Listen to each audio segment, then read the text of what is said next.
I really enjoy making these beautiful pastries. It's memories of my childhood, my mum, my grandma. A savoury little pie, something you can have at home, something you can have in a picnic, you know, in your lunchbox. It's just the most beautiful thing. So look, 1 onion, finely slice it, very nice. So what I want to do with the air fryer, instead of just putting raw onion and apple in the pork mince, go in with the onions, straight into that tray, no oil, no seasoning, and we're going to use that circulating hot air to dehydrate the onion and the apple to make those flavours more intense. It's going to go in at 200 for 10 minutes. That's enough time for us to make some homemade pastry. So I've got some strong flour, 250 grams, a nice seasoning of salt.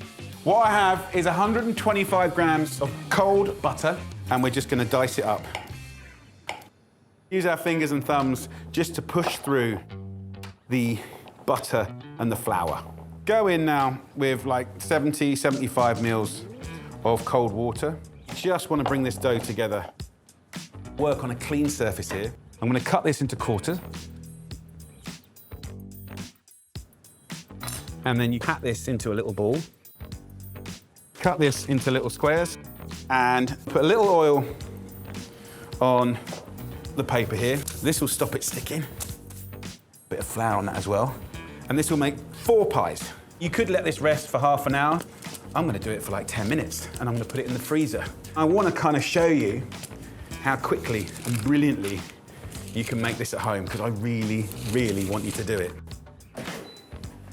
Let's get that out on the board. Grab a knife and just chop it up. Rough and ready. I want to show you a nice little hack that I love. You can turn your beautiful Piccalilli into a lovely, smooth sort of sauce. So this can now go in the blender, nick a little bit of water, and put that to one side. So 250 grams of pork mince there. Put that Piccalilli in, so that's our flavouring. So we'll go in with this onion and apple, and then just grab a little bit of thyme tips here. One more ingredient, a little grating of cheese, just like 20 grams, roughly divide it into 4. Back to the pastry. Roll these out to about ½ centimetre in thickness. I'm going to take this pork and place it in here like that. A little egg for egg wash. Now you can use milk and make it cheaper. Just go around the edge. Take the first bit of pastry up, press it against the pork. Kink it towards you and twist it. Think of it as a pleat. Egg wash around the rim. Go around the ripples. Sesame seeds.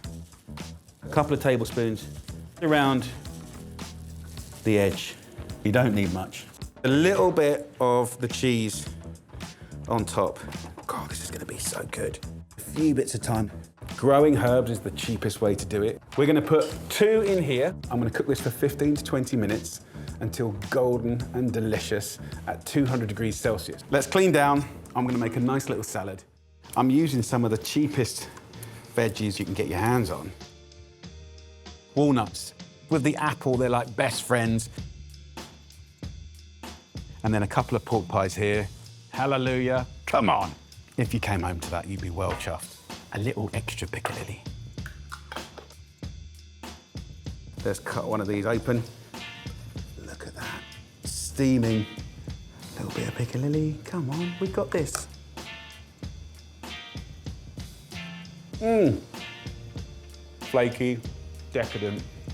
And you buddy up that hot, crumbly pastry with the pork. It's full of texture. I love the apple and the onion inside there. And that Piccalilli seasoning is so good. We want to celebrate recipes that are great value. We want to save a couple of quid.